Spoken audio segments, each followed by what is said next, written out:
मई 2026 की शुरुआत के साथ ही दुनिया के बड़े देशों में इमिग्रेशन और वीजा रूल्स में ऐसे बदलाव लागू हो गए हैं जो सीधे स्टूडेंट्स, वर्कर्स और ट्रैवलर्स को इम्पैक्ट करेंगे।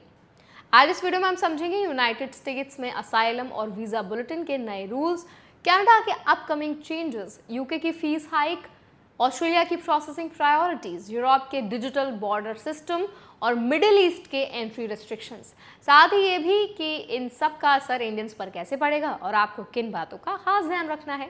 तो चलिए फिर जल्दी से वीडियो को शुरू करते हैं। हाय, मेरा नाम है वर्षा दुबे और आप मुझे देख रहे हैं एनबीटी टेक एड पर। सबसे पहले बात यूनाइटेड स्टेट्स की, जहां 29 मई 2026 से असाइलम सिस्टम में एक बड़ा कंप्लायंस चेंज लागू हो रहा है। अब असाइलम एप्लीकेंट्स को नए एनुअल फीस पे करने होंगे और अगर ये फी टाइम पर पे नहीं होती तो उसके कॉन्सिक्वेंसेस भी होंगे। इसका मतलब साफ है कि अब प्रोसेस सिर्फ अप्लाई करने तक लिमिटेड नहीं रहेगा, बल्कि फाइनेंशियल कंप्लायंस भी उतना ही जरूरी हो गया है। इंडियंस के लिए इसका डायरेक्ट मैसेज है कि अगर कोई असाइलम रूट कंसिडर कर रहा है तो फीस और डेडलाइन मिस करना रिस्क क्रिएट कर सकता है। इसी के साथ मई 2026 वीजा बुलेटिन भी लागू हो चुका है, जिसमें एम्प्लॉयमेंट बेस्ड कैटेगरीज के लिए final action dates chart use हो रहा है। इसका सीधा असर उन एप्लीकेंट्स पर पड़ता है जो ग्रीन कार्ड प्रोसेस में हैं, खासकर इंडियंस जो ऑलरेडी लंबी वेटिंग लिस्ट में होते हैं। अब अप्रूवल्स की स्पीड इसी चार्ट के हिसाब से तय होगी, इसीलिए प्रायोरिटी डेट का ट्रैक रखना बहुत जरूरी हो गया है। एक और चेंज 10 मई 2026 से लागू हुआ है जो स्पेशल इमिग्रेंट जुवेनाइल यानी SIJ एप्लीकेंट्स को अफेक्ट करता है।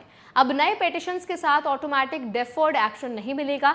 इसका मतलब है कि पहले जो प्रोटेक्शन मिल जाती थी अब वो गारंटीड नहीं है, जिससे अनसर्टेनिटी बढ़ सकती है। अब कनाडा की तरफ बढ़ते हैं, जहां मई 2026 में इमीडिएट रूल चेंज नहीं है, लेकिन एक्सप्रेस एंट्री सिस्टम को लेकर कंसल्टेशन अपने फाइनल फेज में है, जो 24 मई तक चलेगा। यहाँ फोकस CRS सिस्टम में बदलाव और इकोनॉमिक फैक्टर्स जैसे सैलरी और जॉब डिमांड पर शिफ्ट हो रहा है। अभी के लिए कैटेगरी बेस्ड ड्रॉज जारी हैं, लेकिन आने वाले समय में सिलेक्शन प्रोसेस ज्यादा टारगेटेड हो सकता है। इंडियंस के लिए सिग्नल है कि सिर्फ स्कोर नहीं बल्कि जॉब मार्केट रेलेवेंस भी इंपॉर्टेंट होने वाली है। न्यूजीलैंड में जून 2026 से एक बड़ा डिजिटल शिफ्ट आने वाला है, लेकिन उसका असर मई से ही दिखना शुरू हो गया है। टेम्पररी वीजा होल्डर्स के फैमिली मेंबर्स के लिए एप्लीकेशंस अब पूरी तरह ऑनलाइन प्लेटफॉर्म पर शिफ्ट होंगी। इसका फायदा फास्टर प्रोसेसिंग में होगा, लेकिन एप्लीकेंट्स को डिजिटल रेडीनेस और डॉक्यूमेंट एक्यूरेसी पर ज्यादा ध्यान देना होगा। यूके में वीजा फीस पहले ही अप्रैल में बढ़ाई जा चुकी थी, लेकिन उसका रियल इम्पैक्ट मई में दिख रहा है। अब टूरिस्ट, स्टूडेंट्स और एम्प्लॉयज सभी के लिए कॉस्ट बढ़ गई है। इसका मतलब है कि यूके जाने की प्लानिंग कर रहे इंडियंस को बजट प्लानिंग पहले से ज्यादा केयरफुली करनी होगी।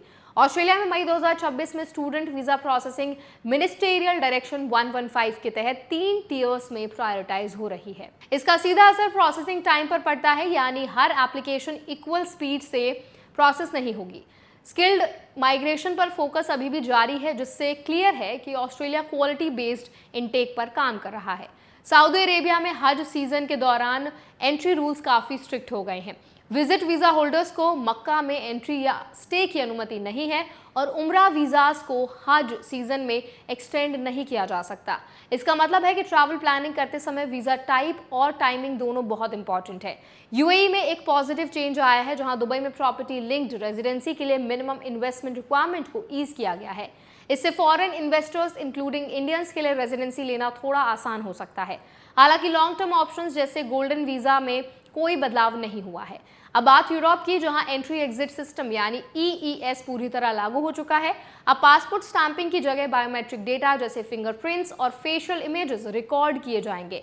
शुरुआत में प्रोसेसिंग टाइम थोड़ा बढ़ सकता है, लेकिन लॉन्ग टर्म में ये सिस्टम ओवरस्टेज को ट्रैक करने में मदद करेगा। इंडियंस के लिए इसका मतलब है कि ट्रैवल के दौरान बायोमेट्रिक कंप्लायंस जरूरी हो जाएगा।